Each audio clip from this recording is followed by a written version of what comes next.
Shalom, peace and blessings. Welcome to the Four Things You Learned, son. Thank you guys for tuning in. And today is going to be a Patreon question and answer. Question came in from one of our Patreons about Acts 15. So we're gonna try to examine the question, kind of elaborate for many other people who have the same questions or questions related to this particular question. All right. So the statement that came in uh along with the question says that in Acts 15 seems clear that we are not required to follow Torah or Yah's law. Am I missing something? All right. So the question again is Acts 15 seems clear. Are we not required to follow the Torah or am I missing something? Well, so let's start by going to Acts 15 and then we're going to kind of elaborate from there, from Acts 15. All right. This is a good question. Let me see if I could pull it up. Acts 15. It starts out by giving us what was going on, right? The Council of Jerusalem, or the Jerusalem Council, is when they met in Jerusalem to have a discussion over the law, particularly the law in regards to what we're going to read about circumcision. So let's look at what it says here. This is the major conversation that they're having, and this is the context of this conversation. The conversation wasn't about circumcision of itself, nor was it about the law of itself, but it was very specific as to in regard to salvation. So look at what it says here.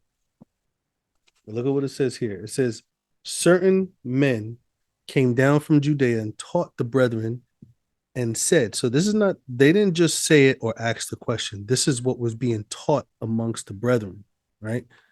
This is what was being taught. Pay attention to this statement. It says, except you be circumcised after the manner of Moses, you cannot be saved, right? Or delivered. You cannot be delivered unless you are circumcised. This is the conversation, this is the teachings, this is the doctrines that was going around in that led them to this conversation pertaining to circumcision and the law pertaining to what you have to do at the temple. Okay. So this is very important because they were still doing these things. They were still going to the temple. They were still offering sacrifices. And we're going to look at that a little bit more too. But the major aspect that they're going against, that Paul was going against, that the disciples were going against, is that salvation and deliverance came through circumcision. So let's continue. It says, when therefore Paul and Barnabas had no small dissension and disputation with them, meaning like they did not agree with that. They determined that Paul and Barnabas and certain other men should go up to Jerusalem unto the apostles and the elders about this question.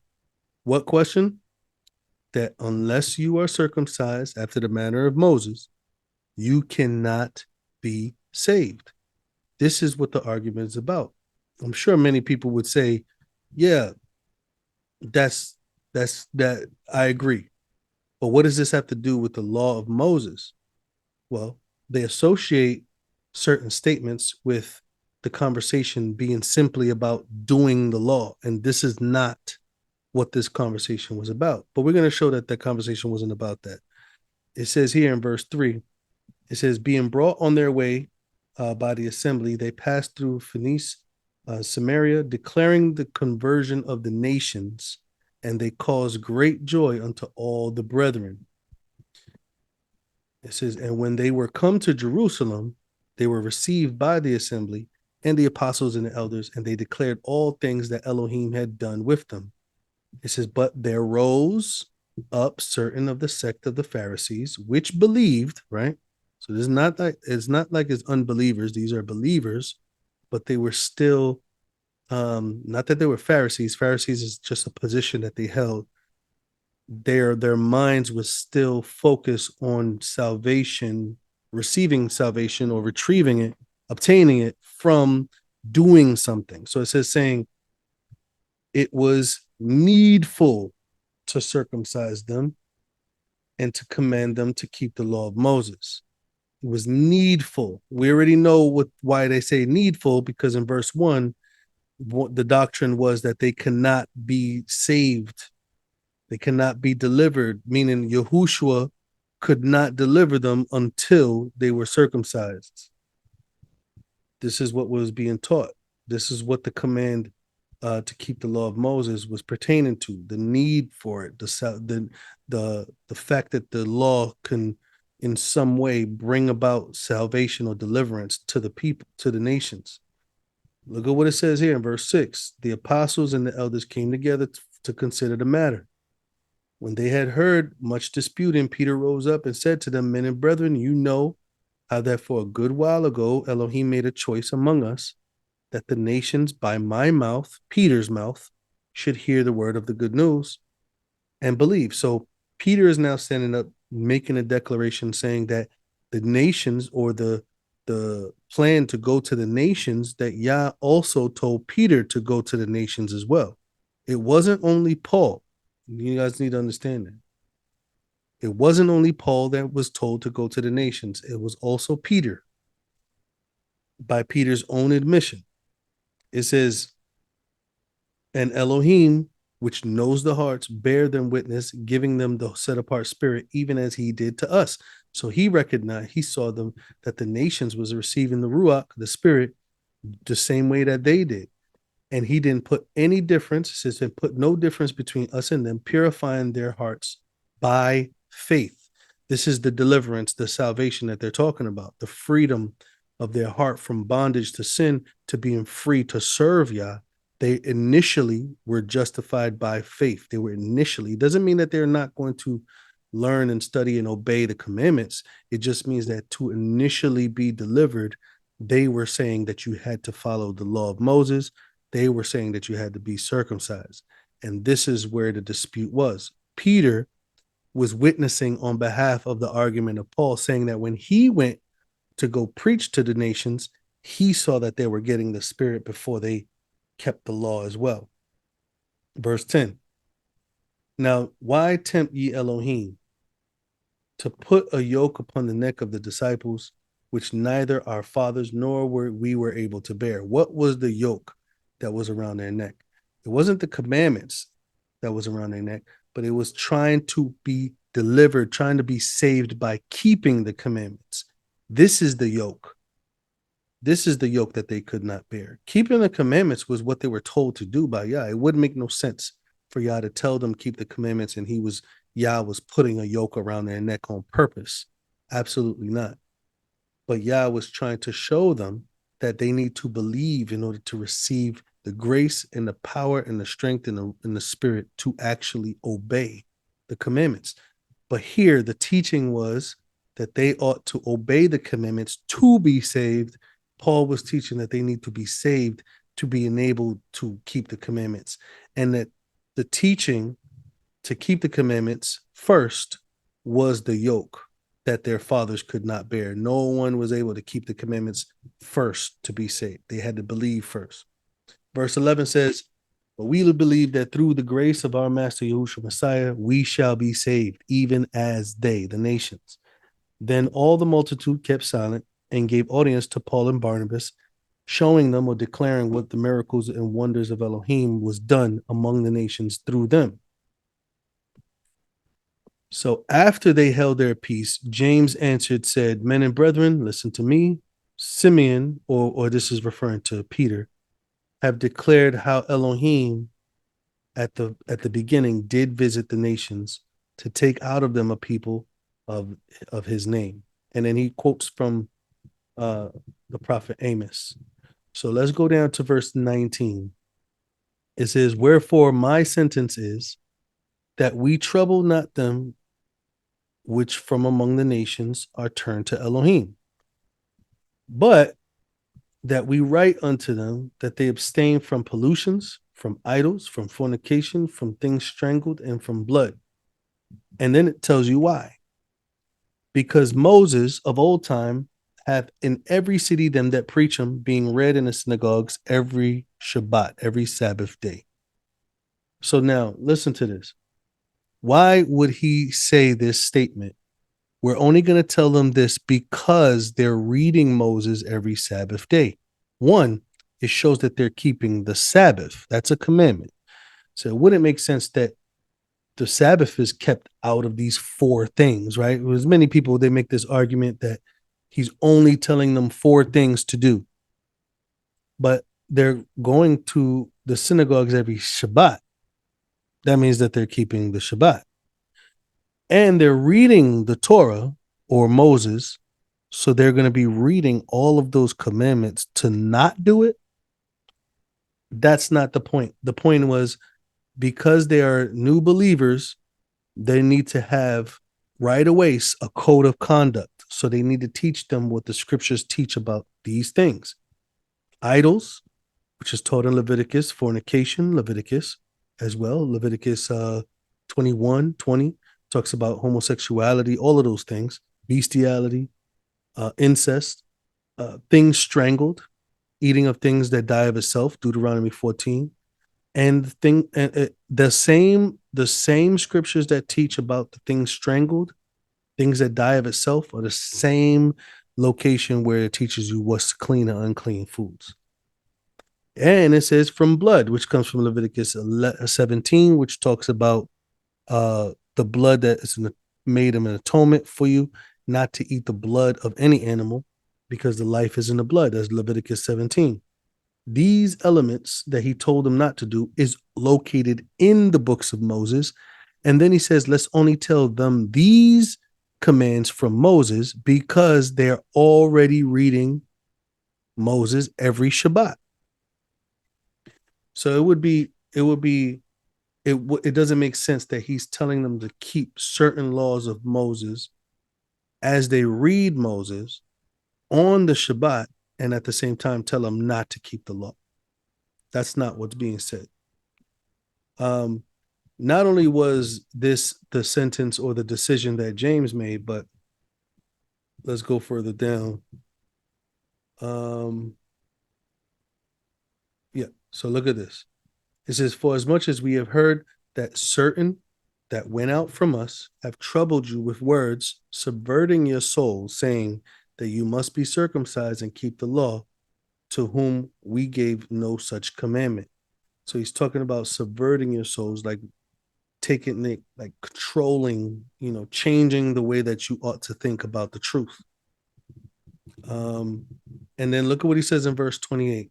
It says, it seemed good to the set apart spirit and to us to lay upon you no greater burden than these necessary things. And then he repeats himself, that you abstain from meats offered to idols, from blood, from things strangled, from fornication, and from which if you keep yourselves, you shall do well, fare you well. So these are the letters that went out, but the conversation is very clear that they told them these things because they were already studying the Torah. They were already studying how to apply the Torah to their lifestyle. But because they were new converts, they were still practicing certain things, and they gave them a code of conduct. Don't mess with pollutions, anything that's pollution, abstain from pollutions of idols, abstain from fornication. Any type of fornication is a general term talking about any sexual immoral dealings, bestiality, incest, perversion, anything like that. Things strangled, things that dies of itself, animals that were born out of stillbirth. The Torah teaches those things. And then from the blood, Leviticus teaches those things. So these were what they were practicing at the moment while they were believers. So they had to be told, this is not the way that we ought to conduct ourselves. They were going every Shabbat to the synagogue to read more of the laws and instructions that Yah gives them. So they were absolutely teaching them to keep the law. They were absolutely teaching them that the law is something that's honorable, is something that's to help redirect, to structure their lifestyle, to live better. So to say that they were taking the law away from the nations would be contradicting to what this, even those four elements that was being told to them comes from the books of Moses. Very important that we understand that. Matter of fact, those technical, literal aspects of the law needed to be given to them because they were not the behaving a certain way. They were, they're fornicating still. They're still doing these things. Now look at what Paul says the nations were were doing when they received the Spirit. So if the law was to be removed, told them not to follow the law, the Spirit would also bear witness of that. But look at what it says the Spirit bore witness of in regards to the new converts. Look at what it says here. Verse 13 of Romans chapter 2. It says, "For as many as have sinned without the law shall also perish without the law, and as many as have sinned in the law shall be judged by the law." This is not talking about without the law, meaning that there could be people that's without the law and there could be people that follows the law. No, it's saying without the knowledge of the law. Now watch what it says in verse 13. "For not the hearers of the law are just before Elohim, but the doers of the law shall be justified." Why? Why is this so important? Because in Acts 15, it says that the nations was hearing the law every Shabbat. So not the hearers of the law should be just, but the doers of the law was being, this is the same context as being taught to the nations. Now watch what the nations was doing, even though they didn't read the law, watch what was coming out in their personality.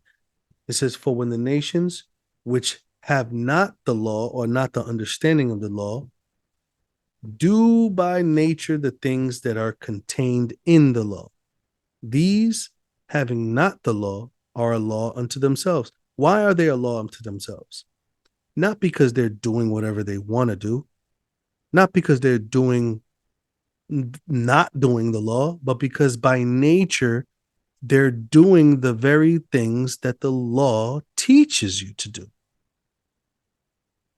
Now, if by the Spirit you're moving and you're being honorable, you're being truthful, you're being trustworthy, you're being righteous in your business and all of these different things, but you need help. What day is the Shabbat, right? What animal is clean and what animal is unclean? Can I eat this blood?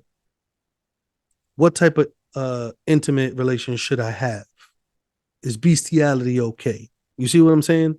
The law gives you the technical aspects to these things, but the Spirit was already moving them to do the things that was in the law. Now, why would the Spirit move you to do the things that was in the law if the law was done away with, or if the law was not for the nations?